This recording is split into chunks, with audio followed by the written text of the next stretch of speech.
les enjeux qui nous concernent. Cube Radio. En direct à LCN. On rejoint comme à chaque jour notre collègue Philippe-Vincent Foisy. Salut Philippe-Vincent. Salut Audrey. Bon, on revient évidemment sur Maisonneuve-Rosemont. Intervention hier du ministre Christian Dubé.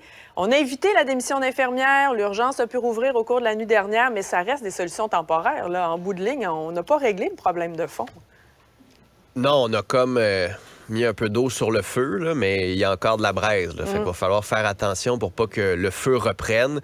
Comme tu le disais, on a nommé une médiatrice, là, quelqu'un qui va venir de l'extérieur pour essayer de trouver une solution, de parler avec la direction, le syndicat, les infirmières, de trouver une solution au problème en ce moment. On a réaffecté la gestionnaire qui était vue comme problématique par près d'une centaine d'infirmières, là, la chef d'unité des urgences. Donc là aussi, on a fait une petite mesure temporaire. On va aussi réaffecter certaines ambulances, hein, parce que ça, c'était l'un des problèmes que le PDG a soulevé hier en disant on n'a pas la capacité d'accueillir tous ceux et celles qui sont envoyés à Maisonneuve-Rosemont. Donc, en plus, il manque de monde. En plus, on nous envoie trop de monde par rapport à la capacité de l'hôpital. Donc là aussi, c'est un enjeu. Après ça, il va y avoir une réflexion importante à faire sur l'hôpital en tant que tel, rénovation de l'hôpital, le fait qu'il est en décrépitude, le fait que ça n'aide pas à une rétention de personnel. Comment on s'assure aussi de trouver du personnel? Est-ce qu'on bâtit un nouvel hôpital? Ça, c'est à long terme. On n'est pas dans le court terme.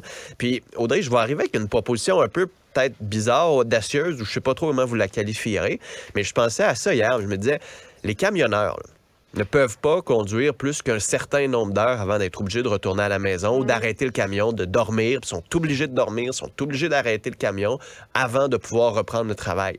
Peut-être que ce genre de solution-là, on pourrait les mettre en place pour les infirmières. C'est pas abolir le temps supplémentaire obligatoire, mais c'est de dire, regardez, après 12 heures, les infirmières sont obligées de prendre une pause, sont obligées de retourner à la maison. Puis après 3 quarts de travail de 12 heures, bien, elles sont obligées d'en avoir au minimum 1 ou 2 de 8 heures. Je ne sais pas exactement c'est quoi la meilleure solution là-dedans, mais le fait d'obliger ou de restreindre le nombre d'heures qu'elles peuvent travailler, ce serait peut-être une solution.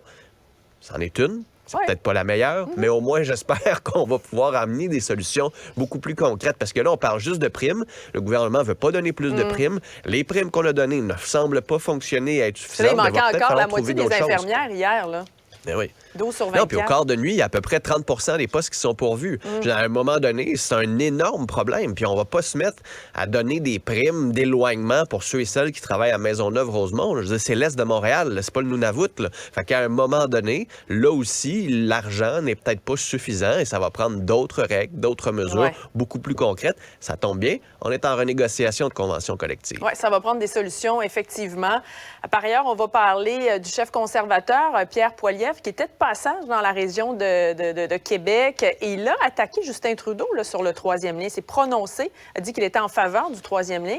Il s'est aussi défendu d'avoir des appuis, disons, mitigés dans la région. Oui, c'est difficile pour Pierre Poilievre au Québec. À Québec, c'est la région où les conservateurs sont le plus forts. Et il plaide pour ce troisième lien-là. Pourquoi? Parce que sa clientèle électorale est autour. Mais il ne fait pas juste dire « je suis en faveur du troisième lien ». Il dit qu'il est en faveur du financement fédéral pour le troisième lien, ce qui est quand même une méchante différence avec celle de Justin Trudeau. Parce qu'en ce moment, au fédéral, la règle, c'est on ne finance plus de projets d'autoroute. Donc, Pierre Poilievre veut revenir en arrière, revenir à on finance des autoroutes. Tant pis pour les changements climatique, tant pis pour l'argent pour le transport en commun, parce qu'ultimement, si on écoute son discours, c'est ce qu'il dit. Il va pas le dire comme ça. Il va dire je suis en faveur, moi, du transport en commun, mais c'est les autoroutes, c'est important. Puis là, on lui pose une question, d'accord, mais sur le tramway de Québec, ah ouais, mais vous savez, c'est plus compliqué, puis ça, il y a moins de monde qui sont en faveur. Donc, on a vraiment cette position très conservatrice, très radio-privée de Québec, qui a été reprise par Pierre Poilievre. C'est pas la région où il a besoin de faire des gains. Il a déjà énormément de députés dans cette région-là. C'est juste que le message qu'il envoie au reste du Québec, c'est quoi? C'est, regardez, moi, je suis une position très conservatrice, pro-auto, pro-VUS, puis le reste, tant pis. S'il y a un autobus qui passe aux demi-heures, c'est tant mieux, puis on pourra cocher la case transport en commun. Et c'est là où le discours de Pierre Poilievre ne change pas, ne s'est pas adapté, se rapproche peut-être un peu de celui de la CAQ pour ce projet-là en particulier. T'sais, il n'a pas dit, je vais essayer de créer un discours pour le Québec et pour la CAQ, mais on va essayer de trouver des points de convergence. Ça, c'en est un ici. Est-ce que ça va vraiment être suffisant pour faire des gains à l'extérieur de la région de Québec, comme les conservateurs souhaitent le faire? Ça va être difficile, surtout que le parti a de la difficulté. Sa personnalité à Pierre Poilievre, un peu abrasive aussi, semble difficile. Puis comme on le disait plus tôt cette semaine, il s'est rajouté quelques casseroles derrière sa voiture. Alors, ça fait en sorte qu'encore une fois, c'est compliqué pour lui d'aller chercher le cœur des Québécois. Merci beaucoup, Philippe Vincent. On se reparle demain.